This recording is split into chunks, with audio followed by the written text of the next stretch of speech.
Well, hey there, and welcome back. Thank you for spending another midweek moment with the Wisconsin property taxpayers. I'm Paul Rozeski. Today is Wednesday, the 23rd of July, 2025. And in honor of our hot weather and the Red Hot Brewers, I'll give you a heads up that today is National Vanilla Ice Cream Day. It is Wisconsin, so load up on your vitamin D while you can. Today we review how the Marquette Law School National Poll is simply telling us what we already know. We dig into the You Can't Make This Stuff Up file with a story about property taxes and go over a close but no cigar proposal to limit government spending. After all that fun, we end with a quote from POTUS number 27. Do you know who it is? I'll give you a hint. He's the only president that also served on the U.S. Supreme Court. Now, I know supposedly the slow middle of summer is upon us, but we have plenty to get to, so let's jump into some news together. And let's start off with that Marquette Law School poll. Spoiler alert, it's a big nothing burger telling us what we've already assumed. Trump's approval ratings are pretty much unchanged, 45% approve, 55% disapprove. 91% of the people that voted for Trump currently approve of the job he's doing. 96% of the people that voted for Kamala Harris disapprove of the job he's doing as president. Generally, support or opposition of the one big beautiful bill is partisan also, but leaning negative, and in general, people are supportive of the airstrikes on the Iran nuclear facilities. Most important topic to people right now, the economy, inflation, and the cost of living. Really, no surprises there. In other news, let's pull out a story from the You Can't Make This Stuff Up file about a man in Kansas City.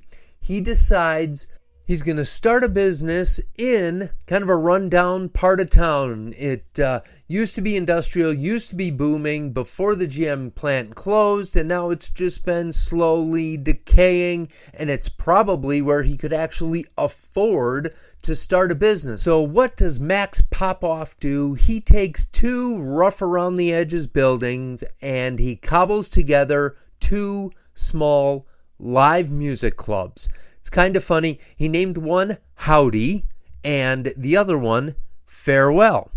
Anyway, he bootstraps his way to a couple of popular businesses. And wouldn't you know it, the city decides his two buildings need to get reassessed. Now, just one of the buildings is what we're talking about here. It's being reassessed, going from a worth of $56,000 to a value of $700,000. Absolutely a great example of no good deed goes unpunished. The risk and hard work of starting a business from scratch, and basically the government gets to grift all of his profits.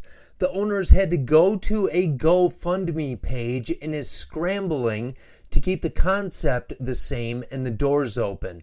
But that's an increase of 1,100%. How can they even get away with going 10x on a property tax bill? It is crazy. In other news, unemployment rates for June came out, and in Wisconsin they went down in 24 of the state's 35 largest cities. 63 counties had unemployment rates decrease. 8 stayed the same, with only Menominee County seeing an increase. In other news, Senator Chris Larson and Representative Ahmad Riviera Wagner introduced a bill that would create oversight to the legislature spending taxpayer dollars on legal fees.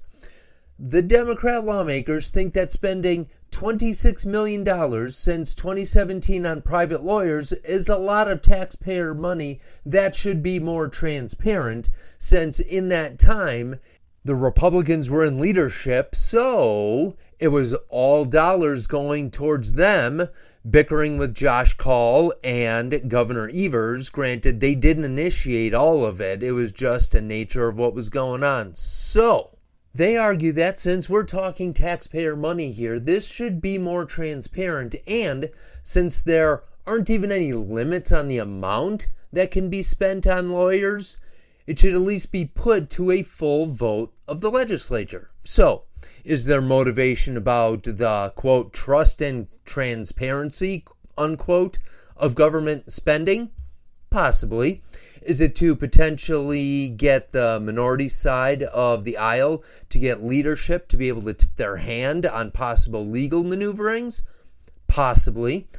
The whole Gableman election investigation really was a mess in hindsight, but they also had to have representation for all those lawsuits that I was talking about before. So, it's funny.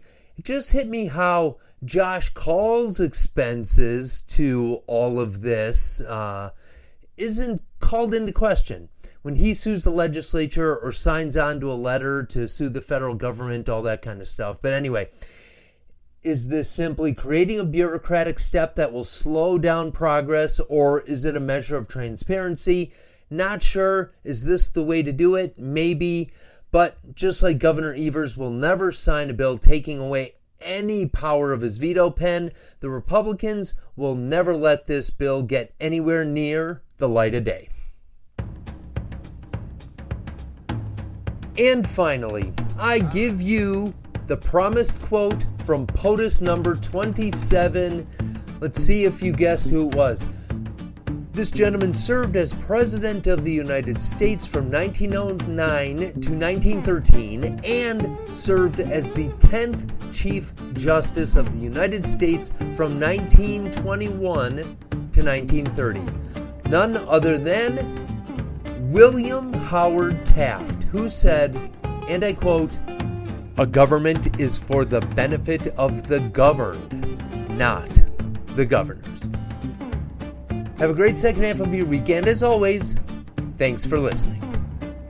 Wisconsin Property Taxpayers Inc. is a nonpartisan membership organization consisting of thousands of small business, farm, and homeowner members in every, oh gosh, is it hot, corner of the state. Founded in 1985, the organization is committed to providing its members with up-to-date information, legislative advocacy, and exclusive cost-saving benefits. Find out how to join at WPTOnline.org/join.